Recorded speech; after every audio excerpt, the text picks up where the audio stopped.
আল্লাহ তাআলা বছরের 354 দিনের যে 10টা দিন সবচেয়ে বেশি পছন্দ করেন নেক আমলের জন্য, সেটা হলো এই জিলহজ মাসের প্রথম 10 দিন। রোজার পরে বাকি নেক আমল উন্মুক্ত, বেশি বেশি নফল সালাত আদায় করা, বেশি বেশি জিকির, বেশি বেশি তিলাওয়াত, বেশি বেশি দান, মানুষের সাহায্য করা, আল্লাহর পথে দাওয়াত দেওয়া, নেক আমল বলতে যত আছে এগুলো এই কয়দিনে আমরা যদি একটু বেশি করতে পারি। আল্লাহ তাআলা জিকির করতে ওযু ও গোসল জরুরি না, আমরা এই কয়দিনে সবসময় করি, এই কয়দিন একটু বেশি জিকির করব, বেশি দরুদ পড়ব, বেশি তাসবিহ তাহলিল করব। এছাড়া দান সদকা কোরআন তেলাওয়াত ইত্যাদিগুলো আমরা এই কয়দিনে বেশি করার চেষ্টা করব। আল্লাহ তাআলা তৌফিক দান করুন, আমিন। জিলহজ মাস আমাদের সামনেই হজের মাস।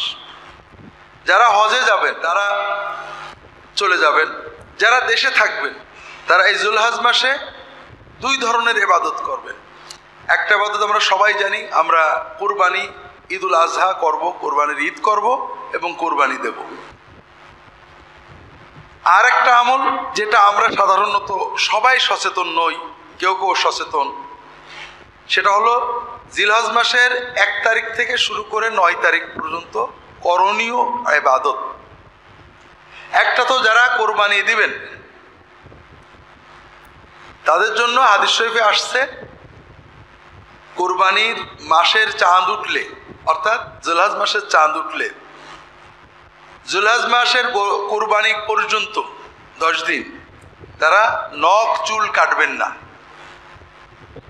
কোরবানির পরে কাটবেন। অর্থাৎ ঈদের সময় আমরা পরিচ্ছন্ন হব, সব ঠিক আছে, কিন্তু নখ এবং চুল জাতীয় কিছু কাটা বাদে। যারা কোরবানির সিদ্ধান্ত নেবেন তাদের জন্য রাসূলুল্লাহ সাল্লাল্লাহু আলাইহি ওয়াসাল্লাম বলছেন, মান আরাদা আন ইউযাহিয়া ফালা ইয়াখুযান্না মিন শাহরিহি ওয়া যাফরিহি শাইআন আও কামা ক্বালা সাল্লাল্লাহু আলাইহি ওয়াসাল্লাম। যে ব্যক্তি কুরবানি দেওয়ার সিদ্ধান্ত নেবে, ইচ্ছা পোষণ করবে, ওই ব্যক্তি তার চুল নখ মোটেও কাটবে না। এজন্য যারা কুরবানি নিয়ত করেছেন তাদের জন্য এটা হলো নেগেটিভ কাজ, অর্থাৎ আপনি এই কাজ থেকে বিরত থাকবেন। এর পাশাপাশি কিছু পজিটিভ কাজ আছে, করণীয়।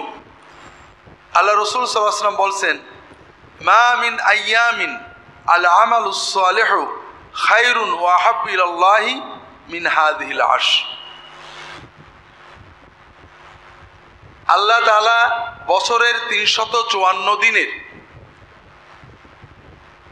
যে 10টা দিন সবচেয়ে বেশি পছন্দ করেন নেক আমলের জন্য, সেটা হলো এই জিলহজ মাসের প্রথম 10 দিন। অর্থাৎ জিলহজ মাসের এই 10 দিনের বাইরে নেক আমল করলে আল্লাহ যত সওয়াব দেন, যত খুশি হন, এর চেয়ে বেশি সওয়াব দেন, বেশি খুশি হন যদি আমরা এই 10 দিনে নেক আমল করি। এজন্য সাহাবায়ে কেরাম এই 10 দিনে ব্যাপক পরিশ্রম করতেন, ইজতিহাদ করতেন ইবাদতের জন্য। আর এই ইবাদতগুলোর প্রথম ইবাদত হলো রোজা, সিয়াম। জিলহজ মাসের 1 তারিখ থেকে 9 তারিখ পর্যন্ত রোজা পালন করা, এটা সুন্নাত, অনেক সওয়াবের কথা হাদিস শরীফে আসছে। বিশেষ করে 9 তারিখ আল্লাহ রাসূল সাল্লাল্লাহু আলাইহি ওয়াসাল্লাম বলছেন, সাওমু ইয়াউমি আরাফা আহতাসিবু আলাল্লাহ আইয়ুকাফিরা আস-সানাতা আল্লাতী ক্বাবলাহা ওয়াল্লাতী বা'দাহা আও কামা ক্বাল সাল্লাল্লাহু আলাইহি ওয়াসাল্লাম। আরাফাতের দিনে রোজা রাখলে আমরা আশা করি, রাসূল বলছেন, আমি আশা করি যে আল্লাহ তাআলা আরাফাতের দিনে রোজার বিনিময়ে পূর্ববর্তী 1 বছর এবং পরবর্তী 1 বছরের গোনা ভুল ভ্রান্তিগুলো মাফ করে দেবেন, কাফারা করে দেবেন। কাজেই আমরা যদি পুরো 9 দিন রাখতে পারি আলহামদুলিল্লাহ, আর 9 দিন যদি নাও রাখতে পারি, তবে আরাফাতের দিনে অবশ্যই আমরা রোজা রাখার চেষ্টা করব। এখানে একটা বাস্তব সমস্যা বর্তমানে দেখা দেয়। সাধারণত আরবি ভাষায় ইয়মে আরাফা মানে হলো জিলহজ মাসের 9 তারিখ। আবার ইয়মে আরাফা মানে যে দিনে হাজিরা আরাফাতে অবস্থান করেন। বর্তমানে আমরা মিডিয়ার মাধ্যমে, প্রযুক্তির মাধ্যমে সবাই জানতে পারি যে কবে হাজিরা আরাফাতে বসেন, এবং সাধারণত আমাদের দেশে যেদিন 8 তারিখ হয় ওই দিনে আরব দেশে 9 তারিখ হয়, এবং ওই দিনে তারা আরাফাতে অবস্থান করে। এখন আমরা কি করব? আমরা কি আমাদের দেশের 9 তারিখে রাখবো না আরব দেশের আরাফাতের দিনে রাখবো? এটা নিয়ে আলেমদের নানাবিধ মত আছে। মূল কথা হলো বান্দা সাধ্যের ভিতরে সুন্নাতের নির্দেশে ইবাদত করবে। যারা আরাফাতের দিন আরব দেশে জানতে পারেননি তারা তাদের দেশের 9 তারিখেই রাখবেন।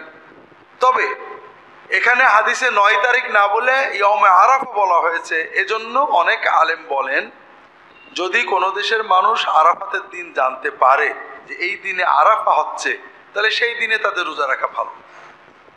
আর আমাদের জন্য সহজ, আমরা 8 তারিখ এবং 9 তারিখ 2 দিন রাখতে পারি।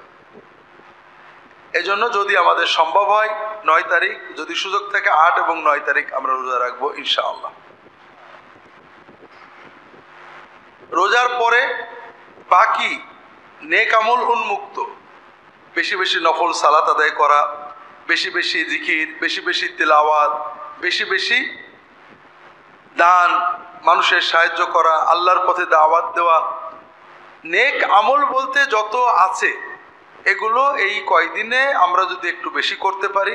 আল্লাহ তাআলা জিকির করতে ওযু ও গোসল জরুরি না, আমরা এই কয়দিনে সবসময় করি, এই কয়দিন একটু বেশি জিকির করব, বেশি দরুদ পড়ব, বেশি তাসবিহ তাহলিল করব।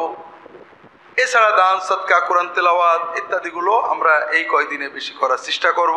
আল্লাহ তাআলা তৌফিক দান করুন, আমিন।